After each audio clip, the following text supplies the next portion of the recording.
TPC के 3 खूंखार उग्रवादियों को पुलिस ने आज मार गिराया। मुठभेड़ में ढेर हुए उग्रवादियों में सब जोनल कमांडर, एरिया कमांडर और एक दस्ता का सदस्य है। वहीं मुठभेड़ में कई उग्रवादियों को गोलियां भी लगी है। पुलिस जख्मी उग्रवादियों को खोज निकालने की दिशा में काम कर रही है। पुलिस ने अपने इस ऑपरेशन का नाम पूमा 2 रखा है। यह मुठभेड़ लातेहार के पोचरा पंचायत के हेसलबार के कौआ खाड़ गाँव में हुई। दोनों ओर से लगभग 200 राउंड गोलियां चली। पूरा इलाका गोलियों की गूंज से थर्रा उठा। झारखंड के डीजीपी नीरज सिन्हा ने उग्रवाद और अपराध के उठते फन को कुचल देने का मन बनाया है। धीर, गंभीर, तेज तर्रार आईपीएस अधिकारी नीरज सिन्हा ने जब डीजीपी की कमान संभाली तब उन्होंने कोई लंबी चौड़ी बातें नहीं कही। बस इतना कहा, उग्रवाद और संगठित गिरोह का खात्मा कर देना है। नतीजा, अब तक कई उग्रवादी और अपराधी मारे गए। कई डर से सरेंडर कर चुके, वहीं कईयों को सलाखों के पीछे डाला गया। लातेहार के एसपी अंजनी अंजन को गुप्त सूचना मिली थी कि टीपीसी के बड़े उग्रवादी राकेश गंजू उर्फ राकेश भोक्ता उर्फ विराज, राजेश उराव, जितेंद्र यादव और नथुनी दस्ते का इलाके में मूवमेंट है। मिली सूचना पर झारखंड जगुआर के AG9 और जिला बल के सेट 6 को मिलाकर ऑपरेशन शुरू किया गया। ऑपरेशन का नाम दिया गया पूमा 2। आधे घंटे के अंतराल के अंदर 3 बड़े उग्रवादियों को पुलिस ने मार गिराया। आशंका है कि मारे गए उग्रवादियों में जितेंद्र यादव, चंचल सिंह और एक अन्य शामिल है। मुठभेड़ स्थल से कई हथियार और अन्य सामान मिले। सुने क्या बोले आईजी अभियान अमोल वेणुकांत होमकर।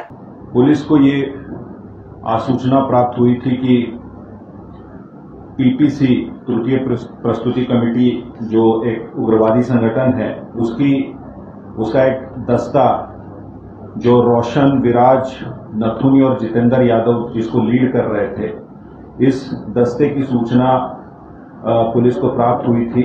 लातेहार के हेसलबार और मारबार जंगल में इस दस्ते की एकत्रित होने की सूचना थी और उनके द्वारा किसी हिंसक घटना को अंजाम दिए जाने का प्लानिंग किया जा रहा था।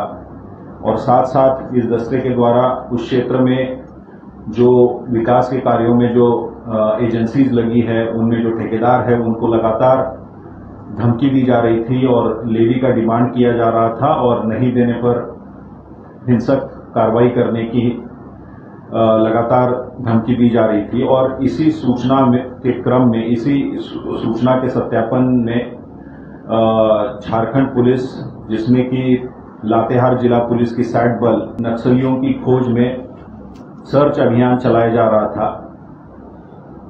आज प्रातः जब सर्च अभियान में झारखंड जगुआर की असॉल्ट टीम और लातेहार पुलिस की सैट टीम निकली हुई थी और ये लोग जैसे ही कौआ खाड़ के जंगल के पास में पहुंचे, उग्रवादियों के द्वारा पुलिस को लक्षित करके अंधाधुंध गोलीबारी की जाने लगी, फायरिंग की गई और पुलिस बल को क्षति पहुंचाने की कोशिश की गई।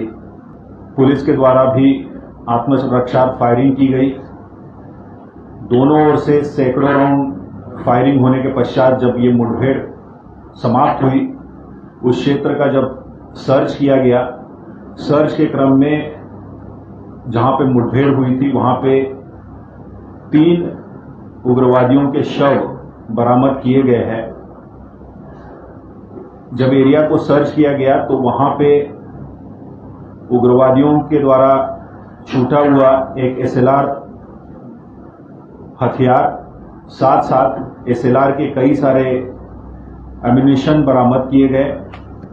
क्षेत्र में और सर्च के क्रम में कई जगह पर खून के धब्बे मिले और वहां से AK-47 की मैगजीन्स, इंसास की मैगजीन्स और इंसास और AK-47 के कई सारे राउंड्स, जीवित राउंड्स बरामद किए गए।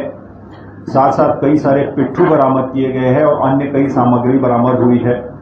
जो 3 शव बरामद हुए हैं उनके आइडेंटिफिकेशन की कार्रवाई चल रही है और जो प्राइमरी, जो प्रिलिमिनरी जो रिपोर्ट्स आए हैं, जो प्रिलिमिनरी इन्वेस्टिगेशन में जो बताया जा रहा है, उसमें 2 उग्रवादियों की पहचान होने की बात सामने में आ रही है, लेकिन अभी इसको हम लोग वेरीफाई और कर रहे हैं, कई सोर्सेज से वेरीफाई कर रहे हैं। उसमें से एक सब जोनल कमांडर बताया जा रहा है और एक एरिया कमांडर बताया जा रहा है। उनकी पहचान के लिए जिनका नाम सामने में आ रहा है उनके परिजनों से हम लोग संपर्क करें और जो सूचना प्राप्त हुई है उसके हिसाब से और भी कई सारे उग्रवादियों को गोली लगने की बात सामने में आई है, क्योंकि कई जगह पर वहां पे खून के धब्बे मिले हैं। निश्चित रूप से ये एक बहुत बड़ा है झटका है टीपीसी संगठन के लिए, क्योंकि इस संगठन के द्वारा उस क्षेत्र में पिछले कई दिनों से उस क्षेत्र में जितने भी विकास के काम चल रहे हैं उन कामों को डिस्टर्ब किया जा रहा था और लगातार लेवी की डिमांड की जा रही थी, धमकियां दी जा रही थी और उस क्षेत्र में संगठन के विकास के लिए, संगठन को बढ़ाने के लिए इनके द्वारा नए नए लोगों को संगठन से जोड़ा जा रहा था। तो ये निश्चित रूप से एक बहुत बड़ी सफलता झारखंड पुलिस को प्राप्त हुई है। कोहराम लाइव के लिए पवन ठाकुर और राजेश सिंह की रिपोर्ट।